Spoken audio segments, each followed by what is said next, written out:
শুধু দর্শকবৃন্দ, আসসালামু আলাইকুম। সবাই কেমন আছেন? আশা করি ভালো আছেন, আর ভালো থাকবেন সব সময়, এই দোয়াটাই করি। আমি চাই না যে আমার মতো কোনো ব্যক্তি থাকুক, আমি চাই যে আল্লাহ যে যেখানে আছেন সবাই ভালো থাকবেন। তবে আপনাদের উদ্দেশ্যে কিছু বাস্তব কথা, যেটা আমার জীবন নিয়ে হয়েছিল, সেটা আমি আজ আপনাদের সামনে তুলে ধরছি।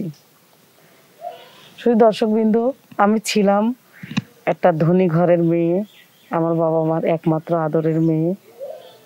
কিন্তু তাদের শাসনে আমি এতটাই বাদর হয়েছি যে আমার ঘর থেকে মন উঠেই গেছে একবারে। বাইরের পরিবেশ, বাইরের সব কিছু আমার ভালো লাগে, কিন্তু ঘরের মধ্যে বন্দি থাকাটা আসলে আমার জন্য অনেক কষ্ট হয়ে যেত। মনে হতো যে এই ঘর থেকে যদি আমি বের হয়ে কোথাও চলে যেতে পারতাম। মানে আমি সারাক্ষণ বন্ধু মহল নিয়ে আড্ডা দিতাম।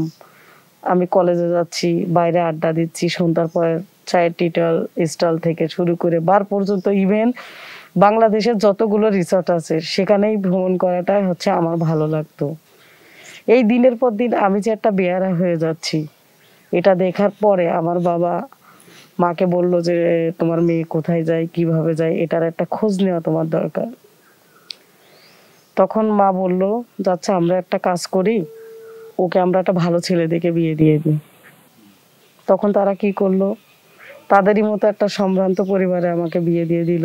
ছেলেটা একজন ডক্টর ছিলেন, উনি আছে এক বাবার এক সন্তান। কিন্তু আমার শ্বশুর ছিল, কিন্তু শাশুড়ি আম্মা ছিল না। তারা আমাকে শখ করেই নিয়ে গেছে। কিন্তু বিশ্বাস করেন, তারা আমাকে এত আদর করত, আমি কি খাবো কি আনবো সবকিছুই তারা এনে দিত। কিন্তু বিশ্বাস করেন, আমার স্বামীর এই ঘরের মধ্যে থেকে ভালোবাসাটা আমার কাছে অনেক বিরক্ত লাগতো। মানে আমি কেন জানি সহ্যই করতে পারতাম না তার সাথে কথা বলা, তার এই ভদ্র অ্যাটিটিউড, ভদ্র আচরণ, যেটা আমার লাইফের সাথেই আসলে মিলে না। কারণ আমি তো ছোটবেলা থেকে বড় হয়েছি উচ্ছৃঙ্খল ভাবে, বাইরের পরিবেশটা আমার সবসময় ভালো লাগতো। ও কি করতো, প্রতিটা ভালোবাসা দিবসে যখন আমার জন্য গিফট নিয়ে আসতো, মানে আমার বিরক্ত লাগতো। কিন্তু যখন বাইরের একটা ছেলে আমাকে একটা গোলাপ ফুল দিত, আমার সেটাই ভালো লাগতো। ও যখন আমার মোবাইলে ফোন করে কথা বলতো আমি খেয়েছি কিনা, তখন আমার বিরক্ত লাগতো। কিন্তু আমার যখন একটা বন্ধুরা বলতো যে খেয়েছো কিনা, চলছো কিভাবে, তখন আমি তাদের সাথে ঘন্টার পর ঘন্টা কথা বলাই দিতাম। কিন্তু আমার স্বামীর কোনো কথা আমার সহ্য হতো না, অথচ সে কিন্তু সমাজের একটা উচ্চ পদস্থ অবস্থায় আছে। সে একজন এমবিবিএস ডাক্তার, ভদ্রতা, চেহারা ছবি সবই সুন্দর, কিন্তু কেন জানি তাকে আমার ভালো লাগতো না। এইভাবে হঠাৎ একদিন সে আমাকে বলে যে তুমি আমার সাথে এমন কেন খারাপ ব্যবহার করো। এই কথার অছিলা ধরেই তার সাথে গ্যাঞ্জাপ করে আমি বাসার বাইরে থেকে চলে যাই, চলে বাবার বাড়ি যাই, কিছুদিন থাকি। সেখানেও তারা বিরক্ত হয়ে যায়। একসময় মনে হলো যে বাইরের বন্ধু মহলই আমার জন্য ভালো, আমি তাদের সাথে চললাম। কিন্তু এটা কখনোই বুঝি নাই যে আসলে বন্ধুরা আমার টাকা পয়সা খরচের জন্যই আমাকে এতটা ভালোবাসতো, আমাকে বিভিন্ন জায়গায় ঘুরতে নিয়ে যেত। সবকিছুর মূলে যে আলগা পিরিত ছিল, এটা আমি কখনোই বুঝি নাই। যখন বাস্তবতা আমি বুঝতে পারলাম, তখন আমি আমার স্বামীর বাড়িতে ফিরে আসার জন্য অনেক চেষ্টা করলাম, কিন্তু ভাগ্যের নির্মম পরিহাসে আমি আর আমার স্বামীর বাড়িতে ফিরে যেতে পারলাম না, না পারলাম বাপের বাড়িতে। আজ আমার সারা জীবনই আমার মতো করে একা থাকতে হচ্ছে।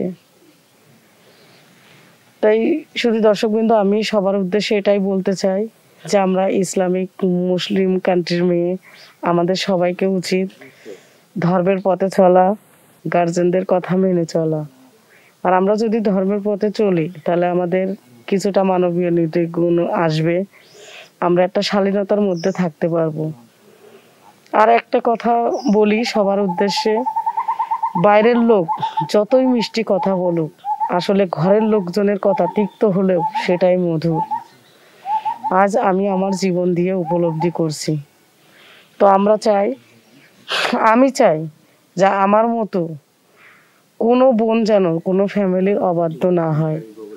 বাবা মা যতই শাসন করুক, যাই করুক, তারা সব কিছুতেই মঙ্গল চায় সন্তানের, যেটাও আমার বাবা মা চেয়েছিল। আমি যখন যা চেয়েছি তখন তাই পেয়েছি, কিন্তু তাদের এই সরলতার সুযোগে আমি হয়ে গেছি নষ্ট। আজ আমার বাবার বাড়ি, স্বামীর বাড়ি কোনোটাই নাই। এখন আমি এক অসহায় নারী। এখন আমার গতি শুধুমাত্র একটা অন্ধকার আস্তানা, আর কিছুই না। তা শুধুই দর্শকবৃন্দ, আমার এই উক্তিমূলক কথা যদি আপনাদের ভালো লাগে, এটা একটা সত্য ঘটনা যেটা আমার জীবনে হয়েছে।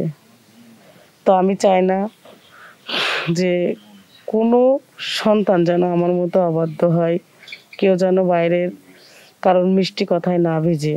কারণ সবসময় মনে রাখবেন যে দুষ্টু লোকের মিষ্টি কথা, যতক্ষণ আপনার পাশে স্বার্থ থাকবে ততক্ষণ সবাই থাকবে, আর যখন স্বার্থ থাকবে না তখন আপনাকে সবাই আস্তানায় রাস্তার পাশে ছুঁড়ে ফেলে দিবে।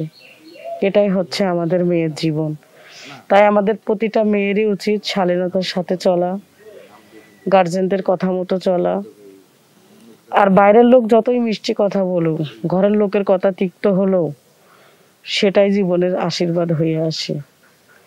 তা শুধু দর্শকবৃন্দ, আমার এই কথাগুলো যদি আপনাদের ভালো লাগে, এটা শুধু আপনাদের ভালো লাগার জন্য না, আপনাদেরকে কিছু সচেতনমূলক শিক্ষা দেওয়ার জন্যই আমার জীবনের এই বাস্তব ঘটনাটা তুলে ধরা। সবাই ভালো থাকবেন। যদি আমার কথাগুলো আপনাদের ভালো লাগে, চ্যানেলটি বেশি বেশি সাবস্ক্রাইব করবেন, লাইক কমেন্ট শেয়ার করবেন। আসসালামু আলাইকুম, সবাই ভালো থাকবেন।